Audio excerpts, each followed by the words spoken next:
Before we begin, don't forget to subscribe and turn on notifications so you never miss our thoughtful, meaningful stories about the people you've welcomed into your homes for decades.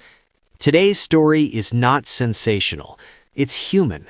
It's a reminder of how quickly life can shift, even for someone who seems endlessly strong and endlessly optimistic.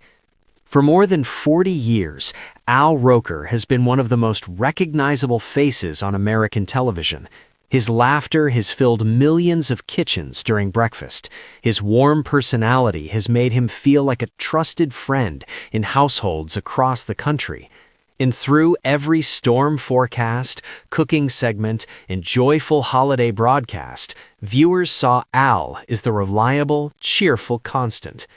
But behind the scenes, in the months leading up to his recent health emergency, something quieter and far more serious had been unfolding.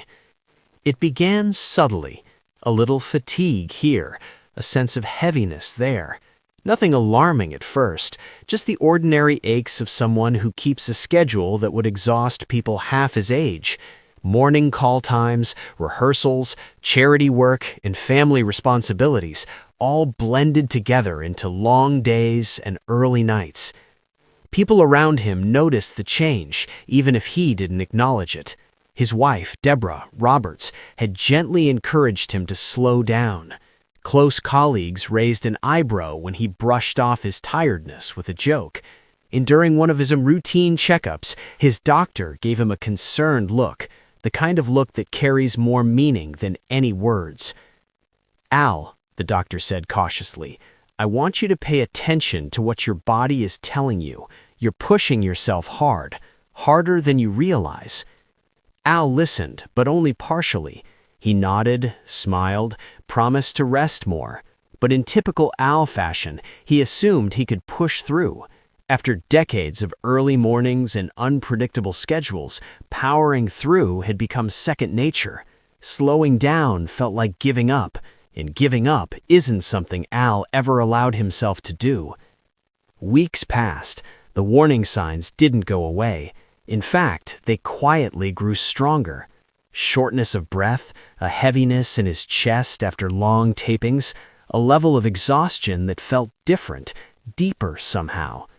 There were moments when Al would pause mid-sentence, almost catching himself in a moment of discomfort, but then he would shake it off, crack a joke, or shift the focus back to work. It wasn't denial, it was habit, a lifetime of being the one who shows up no matter what. Deborah urged him again, "Please, Al, call your doctor back." But Al, always worrying more about the people around him than himself, insisted he'd be fine. "Just a busy week," he would say. "I'll rest this weekend." Except the weekend never came. There was always another commitment, another event, another responsibility. And as is often the case with people who carry the world on their shoulders, Al simply kept going. Then, one morning in the studio, during what should have been an ordinary broadcast, the strain finally caught up to him. Viewers didn't see anything dramatic. It was subtle, a slight change in his expression, a moment where he seemed uncharacteristically winded, a pause longer than usual between his words. His co-hosts, who knew him well, exchanged glances. After the broadcast ended, Al quietly admitted he felt a little off. Deborah arrived at the studio as soon as she heard the concern in his voice, and for the first time in months, Al agreed to be seen immediately. At the hospital, doctors quickly recognized what Al had not wanted to admit. He was in the midst of a health crisis, one that had likely been building for weeks. It was serious, but treatable, concerning, but still full of hope. But most importantly, it was preventable, if only he had listened earlier. When the doctor gently told him that the symptoms he had brushed aside were actually signs he should never have ignored, Al lowered his eyes. Not in fear, but in realization. For a man who had always been the caretaker, the provider of comforts and information for millions, he finally had to accept that even he was not invincible. During his early days of recovery, Al opened up to Deborah. "I should have listened," he admitted. "I thought I could push through it like everything else." Deborah, with her steady kindness, simply held his hand. "You're allowed to rest, Al. You're allowed to take care of yourself." For many viewers, especially those in their 60s and beyond, Al's story felt achingly familiar.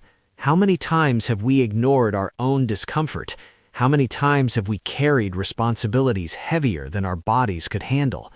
How often do we assume that slowing down is something we'll do later, until later becomes too late?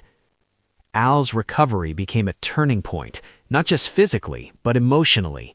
He learned to set boundaries, to listen to the small signals his body had whispered long before the crisis, and to accept that caring for oneself is not weakness, but wisdom.